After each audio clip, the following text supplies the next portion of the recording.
नमस्कार। Special educator का नाम आते ही कई बार मैंने देखा है कि पेरेंट्स हेजिटेट होते हैं। उनको लगता है कि मैम, मेरे बच्चों को क्या सच में स्पेशल एजुकेटर की ज़रूरत है?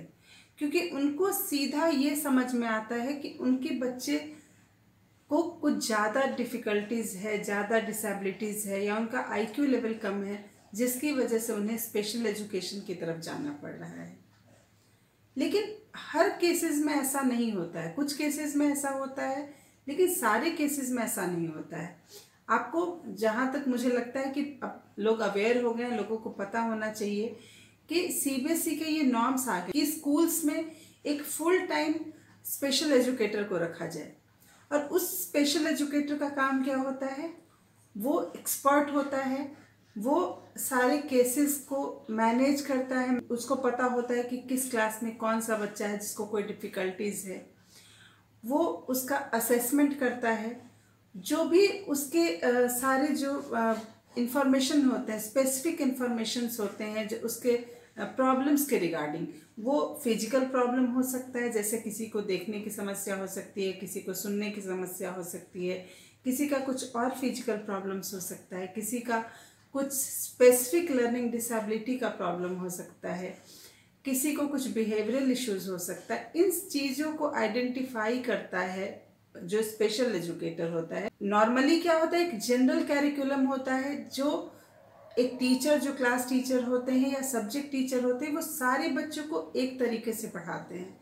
लेकिन कई बच्चे ऐसे होते हैं जिनको सिर्फ कुछ खास चीज़ों में या कुछ सब्जेक्ट्स में, जैसा मैंने अपने लर्निंग डिसेबिलिटी वाले वीडियो में भी आप लोगों को बताया। अगर आपने नहीं देखा है तो आप प्लीज़ जाकर देखिएगा, मैं डिस्क्रिप्शन बॉक्स में लिंक डाल दूँगी उसका।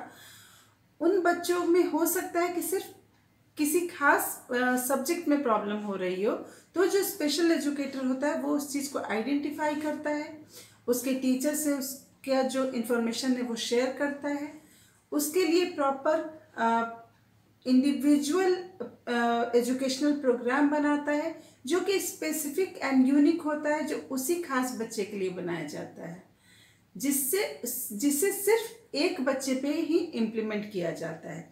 और जो स्पेशल एजुकेटर होते हैं उनका एक ये बहुत बड़ा रोल होता है कि वो जो टीचर है जो उस बच्चे को क्लासरूम में पढ़ा रहे हैं, उनको उसके बारे में अवेयर करना कि उस बच्चे की नीड क्या है, उस बच्चे को किस टेक्निक से ज़्यादा बेटर सिखा सकते हैं, उस बच्चे को किस किस फील्ड में हम ज़्यादा सपोर्ट कर सकते हैं।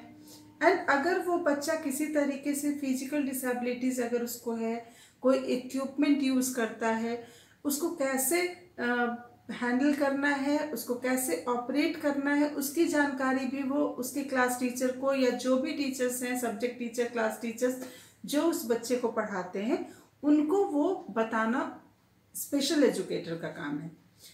अगर इन सारी चीज़ों को करने के बाद जब कुछ वक्त बीतता है, एक पर्टिकुलर एक वीक का या 10 डेज का या 15 डेज का, मंथली जैसे वो प्रोग्राम बनाते हैं उसके एजुकेशन के लिए, तो उसके बाद फिर से जो स्पेशल एजुकेटर होते हैं वो रीअसेसमेंट करते हैं और असेसमेंट करके वो देखते हैं कि क्या जो उन्होंने इंडिविजुअलाइज्ड एजुकेशनल प्रोग्राम उस बच्चे के लिए बनाया है वो उस पर वर्क कर रहा है या नहीं कर रहा है।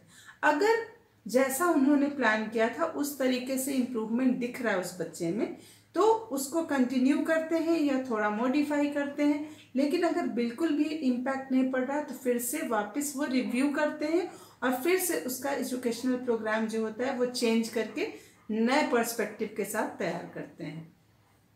जो स्पेशल एजुकेटर होता है उसका एक रोल ये भी होता है कि वो पेरेंट्स को भी साथ में सारी चीज़ों को उसको समझाए, सारे इंफॉर्मेशंस पेरेंट्स को भी दे और ये सारे लोगों के बीच में एक कोऑर्डिनेशन बनाए, जिससे कि टीचर जिसमें हो, स्पेशल एजुकेटर हो, स्कूल काउंसलर हो सकते हैं और पेरेंट्स हो सकते हैं। ये सारे लोग मिलकर जब एक बच्चे के ऊपर काम करते हैं तो हम लोग काफ़ी बेटर रिजल्ट लेकर आ सकते हैं। तो मेरा यहाँ पे ये कहना है कि अगर लगता है कि आपका बच्चा किसी भी तरीके की कोई भी डिफ़िकल्टीज फेस कर रहा है तो आपको बिल्कुल भी हेजिटेशन नहीं होना चाहिए। अगर उसके स्कूल में कोई एजुकेशनल काउंसलर है, कोई स्पेशल एजुकेटर है, तो प्लीज़ आप उनसे कंसल्ट कीजिए, उनका हेल्प लीजिए। ये आपके बच्चे के लिए बहुत ही ज़्यादा बेटर होगा। क्योंकि कई बार पेरेंट्स क्या होता है, हिचकिचाते हैं। मैंने देखा है, उनको लगता है कि लोग क्या कहेंगे कि हमारे बच्चे को स्पेशल एजुकेटर की हेल्प लेनी पड़ रही है। उससे कुछ नहीं होता है। उससे ये होता है कि आपके बच्चे को एक सही मार्गदर्शन मिल जाता है और आपका बच्चा जहाँ पे डिफ़िकल्टीज फेस कर रहा है वो उससे आसानी से निकल सकता है। तो स्पेशल एजुकेटर बहुत ही अच्छा काम करते हैं, स्कूल में भी करते हैं, इंडिविजुअली भी करते हैं। तो अगर आपको ज़रूरत महसूस होती है तो आप ज़रूर उनसे सलाह लें, उनसे मिलकर अपनी कठिनाइयों को शेयर करें। उम्मीद करती हूँ कि आज का ये वीडियो आपके लिए हेल्पफुल होगा। ऐसे ही और वीडियो देखने के लिए प्लीज़ मेरे वीडियो को लाइक, शेयर एंड सब्सक्राइब करें। Thank you so much.